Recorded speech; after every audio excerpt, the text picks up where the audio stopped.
Hey, what's up, guys? Matthew here. We're going to be doing something new today.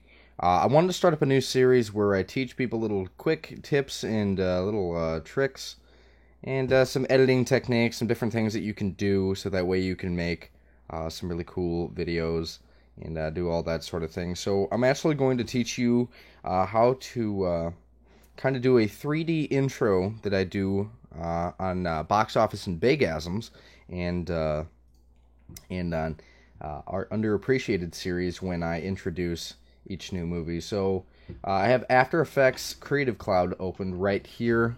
We're going to go to the corner and going to go to Open Recent, and I'm going to go ahead and use the gift, for instance.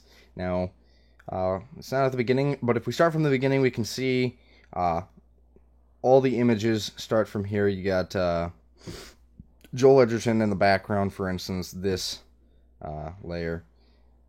He's all blurred out, and then if we go along throughout this composition, we see that everything gets closer and it moves back. Well, that's because every layer in here is actually a 3D layer. So if you take a look at this picture, this layer that's selected right there, which happens to be the poster of the gift, it's got these arrows right there, and you can't really see it because it's from a 3D point of view, but this blue dot right here is actually the Z arrow. Can't even think of the different names that they have for them right now, so I'm just going to say it very simplistic. But the X, the Y, and the Z space, basically it's going to bring it forward and backward, and it's basically going to be the one that you're going to use the most. You can use Z, which is going to move it in Z space, Y space.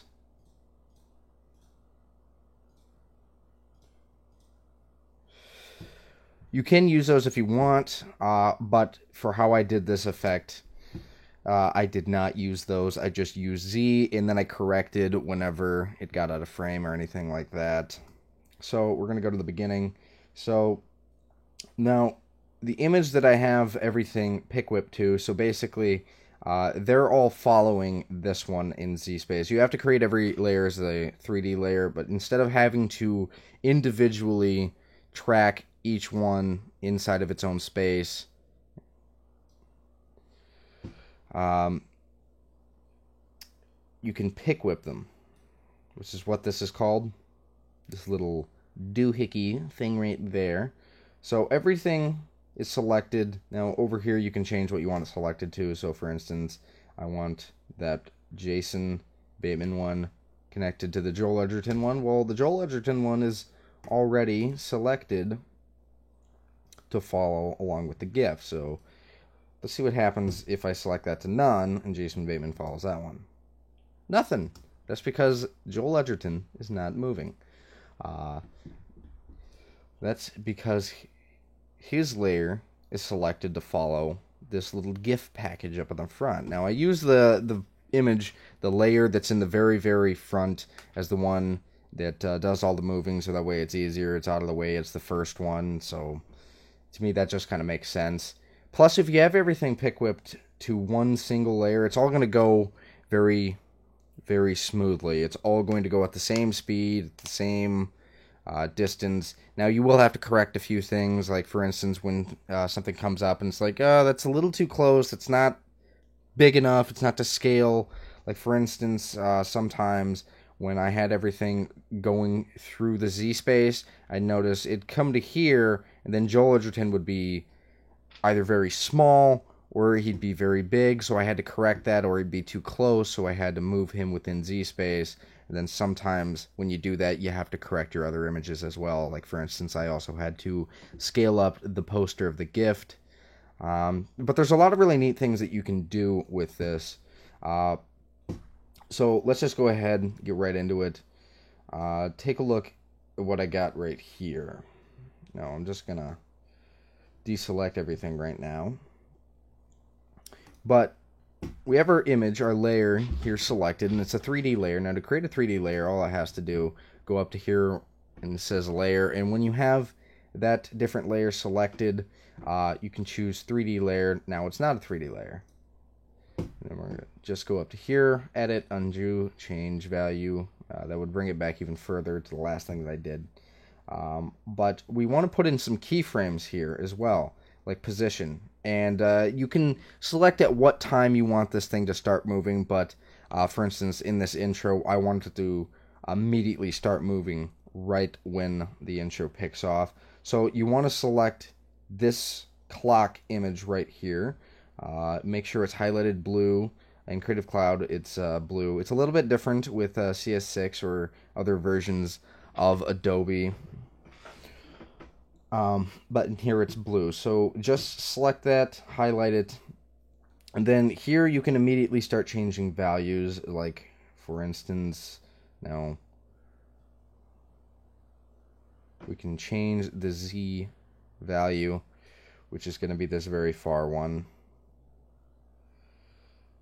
Now,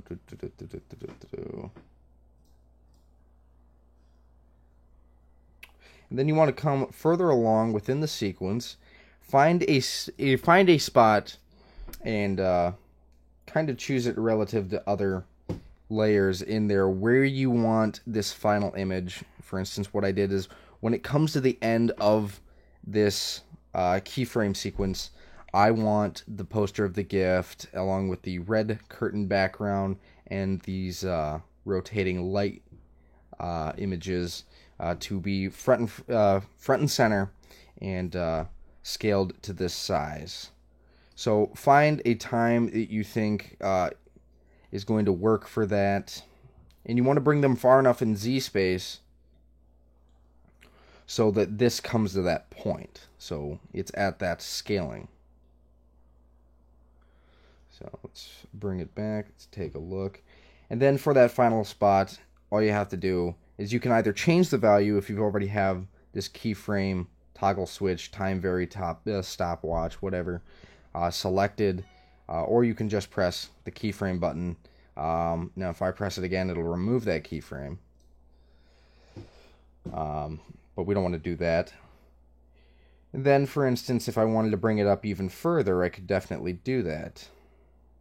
So, now the way that I do it changes a lot of values because they're all very far away from each other, but it works for this sort of thing. But if you can find a way that keeps these values smaller and easier to manage, feel free to do that. But for this instance, that just worked for me. So now I have it up even further, or up even closer, that is. And then by changing that value to become closer in Z-space, it'll also make it pass by faster as well. So if you notice, everything's passing by a little bit faster because now it has a much shorter amount of time to come even closer. And everything is going to be very relative to each other. So if you change the Z-space within the same period, it'll change the time, how long, or the speed it takes to get to that image, either faster or slower, depending on where you have it in Z-space. So let's bring it back even further. Let's just put it right there, or we'll put it here. So now if we take a look, it's moving much, much, much slower.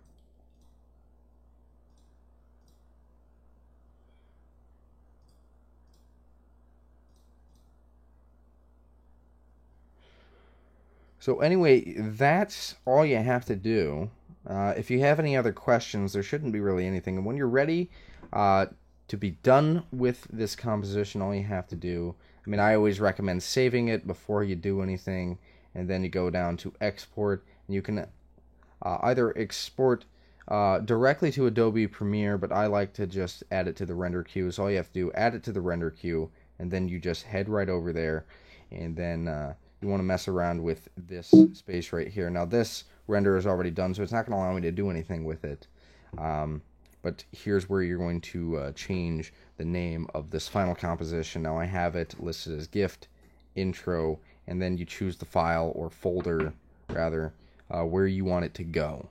But that's basically it. So thank you guys for watching this first episode. If you guys like it, I'm more than willing to do more of these and show you guys different tips and tricks on other stuff that I do within the editing software. Thank you for watching. This is Matthew of Transcendent Films. We have some additional projects coming out soon, along with more underappreciated in box office and Baygasms. And in a few weeks, we're actually going to be doing something very, very special with somebody who is high up in the film industry. Okay, that's not true at all.